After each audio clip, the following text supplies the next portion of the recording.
Do all y'all have a press release? Yes. We would ask you to look at the information in that press release, and we're here to answer any questions that you have based on that information.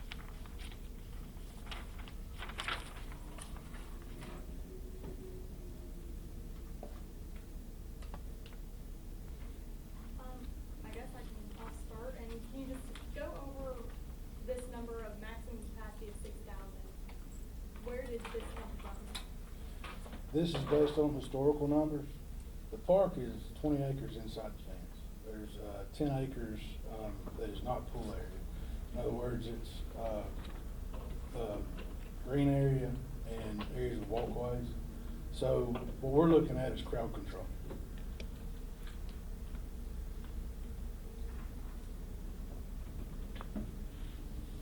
How do you control that when, on a really busy day like a Saturday or whatever, where you have such a big crowd, you got people coming in and out, in and out, how are you gonna say, well, we've only got 6,000? It's not like you're at a meeting where one person leaves, you can say, you know.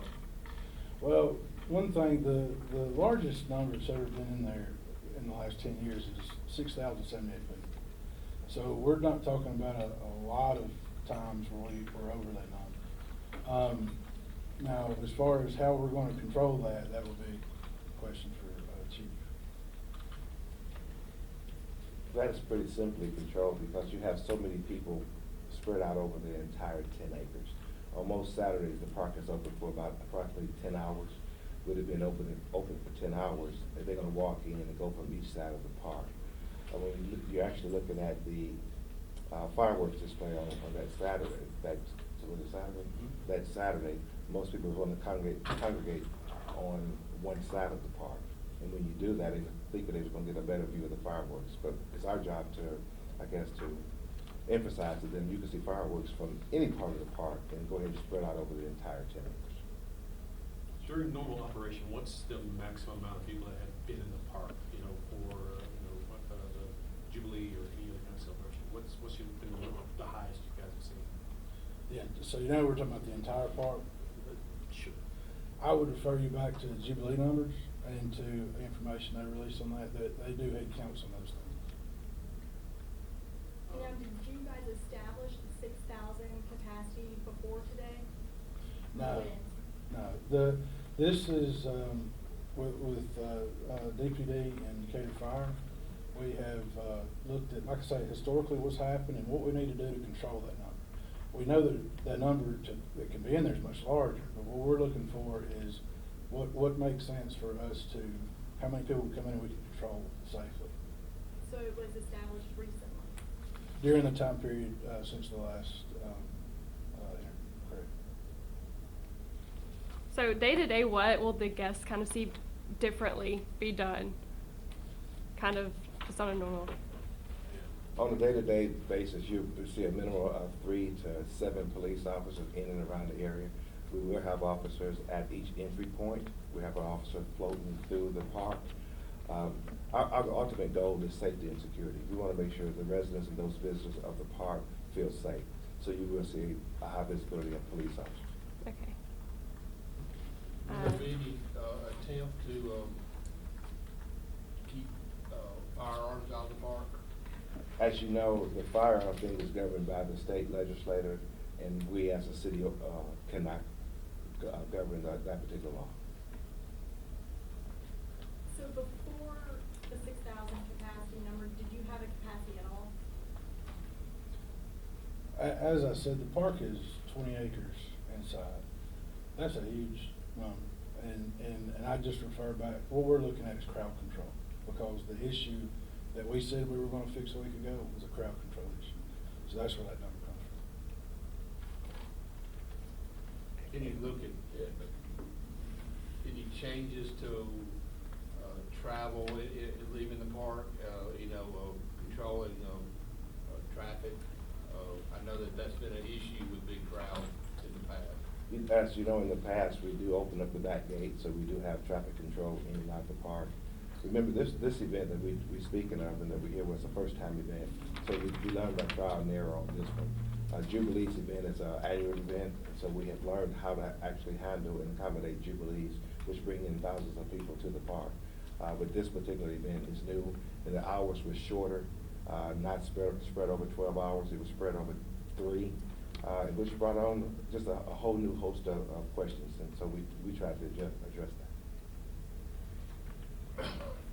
Chief, on the adding the additional officers, how is that gonna affect your day-to-day operations? Your, you say,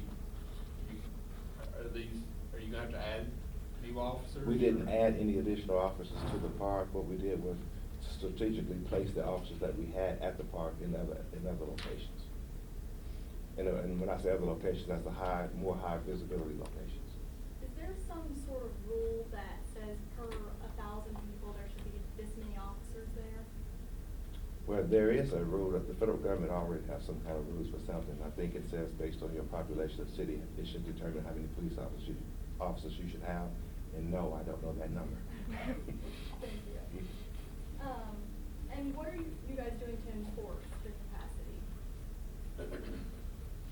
When you say enforced, you're talking about check, you're talking about How will you know head how count? many people are inside? Yes. We currently have a point of sale system that does head count. Now, there are other things we're looking into, but I don't want to get too much into that for security reasons. Okay. On the press conferences, it says including a modified entry and exit counting system. Is that what you're talking about? It's Correct. already there? Correct. Okay. No, it would be modifying that system. Okay, okay.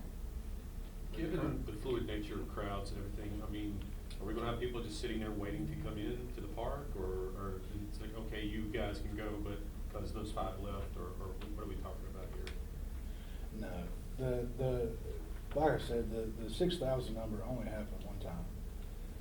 Since then, those numbers, that we're talking about that normally come to the park, that would not be something that would happen, other than just circumstances that we're not aware of. How many were at the park that night? 5,269. So if it got over 6,000 people, you wouldn't stop people and let it be a one in, one out situation? We would. Okay. We would. Other than just the number of people, what other measures, aside from beefing up security, are you, more cameras, more things like that, or what anything else have been added for security purposes?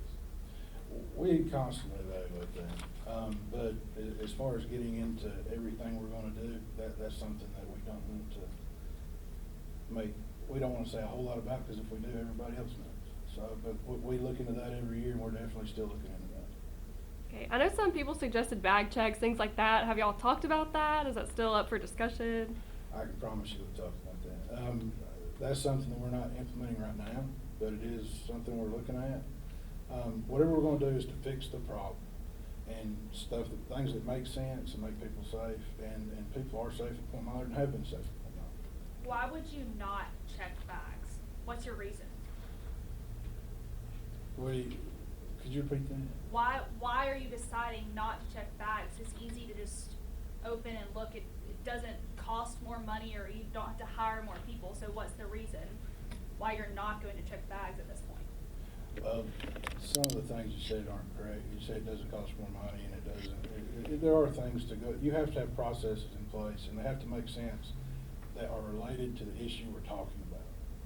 So is that why you're not implementing that right away? Correct. So what are the other factors you're looking into that's holding you back from clear bag policies or checking bags? Could you repeat that? Can you just list some of the factors that are holding you back from opening and looking into bags or implementing a clear bag policy? That's One reason we have to look at it from a global perspective. Our park is geared toward families. Families come with small kids with diaper bags. If you go to a clear bag policy right away, all of the ladies out there who are carrying kids in there would have to change out diaper bags and kind of go to clear bags only. To me, that would be a discouragement from coming out there. A lot of you ladies in here shaking your head. So that creates a problem. So before we implement anything, we want to look at it from a global perspective to see how it affects the entire population, not just one. We all are quite aware of all the activities going on in and around this country. We want our people to be safe. We want our residents and visitors to feel like coming to Point Mallard is a safe place, and we know that it is. And we want them to be comfortable when they come there and convenient. So whenever you look at security, you have to weigh out comfort versus security needs on it, and what's a happy medium between the two. So on the bag situation, checking bags, I mean, it's not just a firearms issue though, I mean, cause people bring in alcohol's not allowed in the park, right? Except for, I mean, it's not been allowed in the park yet. Why not at least check for alcohol and that kind of thing, even if you're not checking for guns? But the reason we're not checking for alcohol right now, and I hate to say this publicly, and the moment I say it, I'm gonna knock on wood because it's bound to change. But the reason we're not having an alcohol problem out there. Remember, once again, we have a family-oriented park. So most of our patrons are coming there are families, mothers with small kids, mothers with a families, male and females with children, and they're not coming out there to drink alcohol, so we're not having an alcohol problem. So I hate to ask this question, but on Facebook there's been a lot of commentary about this being unaccompanied minors or people who maybe didn't have, parental supervision. Is there going to be any regulation for, I guess, people that are under 18 there without adults? Is there going to be any kind of monitoring of that at all? I think that's a very good question to ask that, and the answer is yes. That's one thing that we are looking into, is to see how do we modify that. If you look around some of the malls throughout this country, they have a policy in place now that minors cannot come there unaccompanied. That may be something that we're looking at too, yes. I mean, that's been an issue at the park for you, Jason, you know that. I mean, parents dropping their kids off and just leaving them there, particularly ones who live in the neighborhood. That's a safety issue also, with that much water around. I mean, we've had some kids, I've been at the park and a parent dropped a child off who couldn't swim. She jumped into the deep end of the pool, and this guys and girls had to go in there and get them out. So yes, that's a serious problem, Jason. I think it's important because one of the things when you ask about alcohol and you ask about, this started with a different conversation, is what we need to do is do things to fix problems that are in front of us. Chief's right, we haven't had alcohol problems, and there are things in the park already that help us find those people and take care of that have worked for years and years and years. I don't think we need to get rid of things that work. I think we need to just do things to add to what we're already doing that makes things better. How do you feel what you're doing will prevent situations like what happened on June 1st? For some reason, I don't know what it is. I heard the last part on June 1st. How do you feel the changes you're making will prevent things from happening like what happened on June 1st?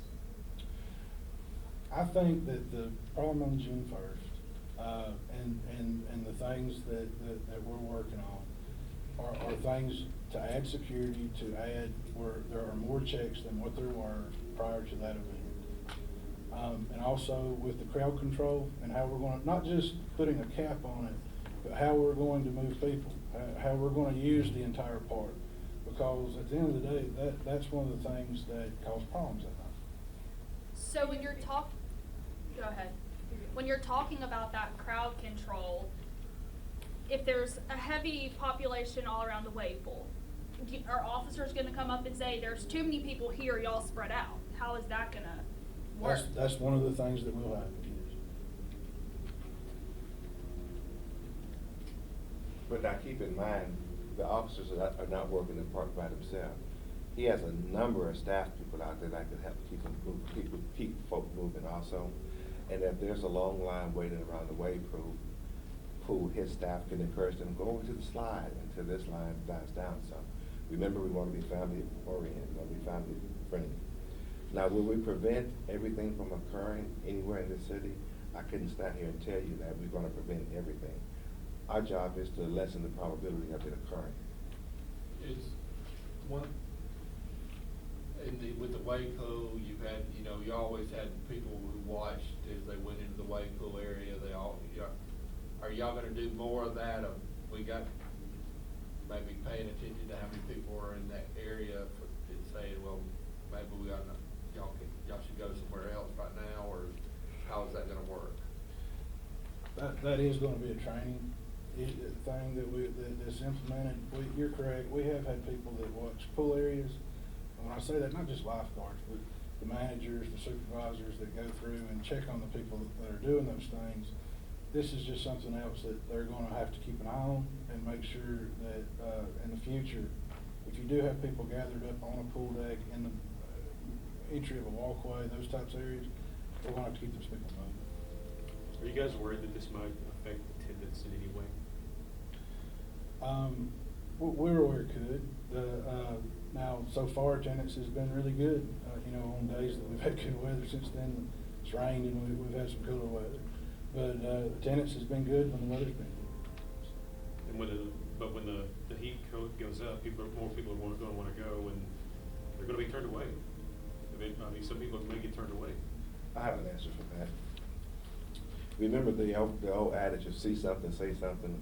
This is the time when we invite the citizens. If they see something that don't look right, we're teaching our staff this very same thing, to say something.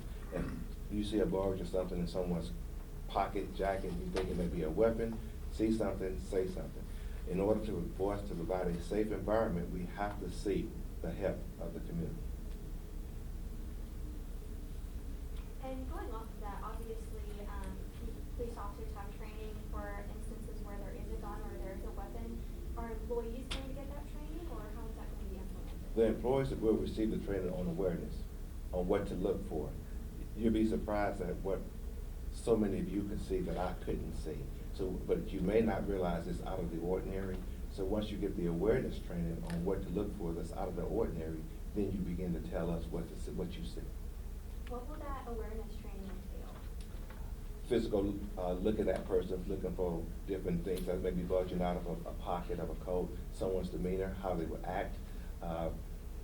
When they walk in, they may want to stay in the back. It's several things that we would actually teach the employees to look for when they're seeing people one-on-one. Generally now, when you go into establishment, only thing that the employees are doing is looking down and counting money. We want you to look at eye contact, we want you to look at the physical characteristics of the person and what they're wearing. Person coming with a very long coat, trench coat, 90 degrees outside, that's what we call a clue.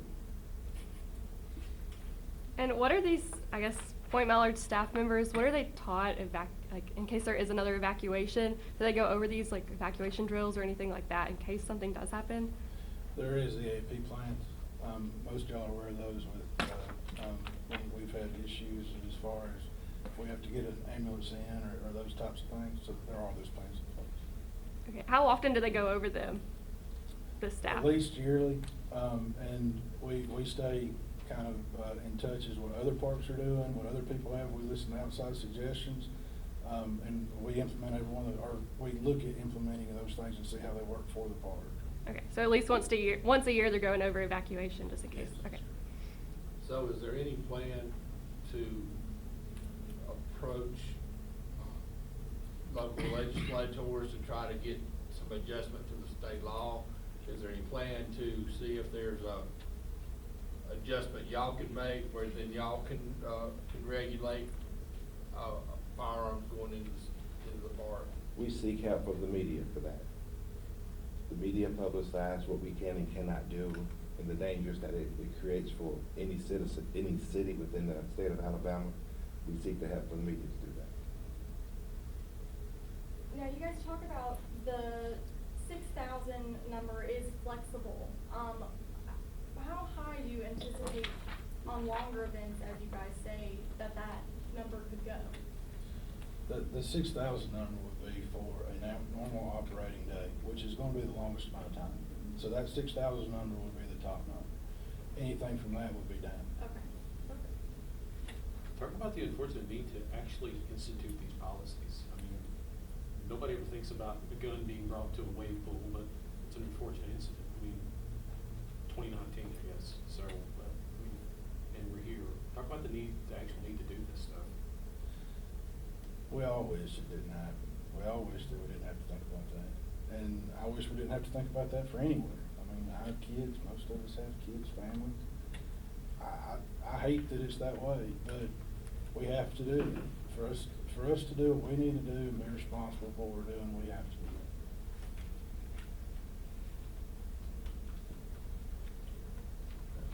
Thank you all. Thanks. And this is being implemented right away? Yep. Okay, as of like today? Yes. Okay. Wait, I have one more question. I just wanna be clear, because this is how it came across, and if you didn't mean it like this, I don't want it to sound like that. Thank you. When I asked about bag checks, and because it, you know, might cost more or whatever, or wouldn't cost more, and you said, yes, it would, it made it sound like you don't wanna check bags because it would either be an inconvenience or cost the park more to implement that. Well, it's not, I can tell you right now, it's not because it costs more, because we've already bought bags to start it. There have to be processes that make sense, and the end result has to be to fix the problem that we know we have ice with. We don't feel like that necessary change does that right now. And so that might be something we do in the future, but for the issue we're talking about right now, we didn't feel like that was something that would help right. Can you say how the man got the gun into the park? Do we know how he managed to get it? Can you talk about that? I don't want sure. to sound funny, but Okay. he walked through the gate. I mean, Basically, yeah. like, did he have a bag? Do we know? Yes, ma'am. Within his pocket or in his back or in his Okay, side. so we don't know exactly. Yeah, it's not. Okay. And then by us not having any metal detectors there, and do I need to get back up here? Yes. Okay. I don't mind. I thought we were done. You know, now you made me lose my train of thought.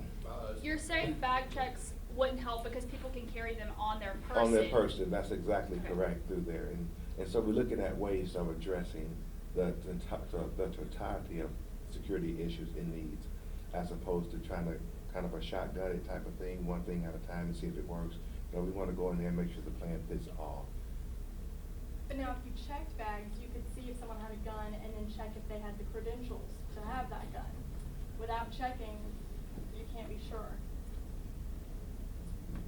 Well, I'm leery on how to answer that one, because most people who are going to carry an illegal gun in, it's not going to have it in a bag that we're going to check. And so I don't know how to say that one, other than they won't carry a gun legally in a bag that's going to be checked. Well, if you're It's probably checking gonna be- bags, that would be correct. Why can places like Bryant-Denny Stadium and Jordan Hare, why can they require clear bags and they can check for guns, and actually they put up metal detectors this past season at Bryant-Denny? Why can we not do that here at Decatur? We are looking at that as we speak. We have legal over here, and we are actually talking about how to implement that legally.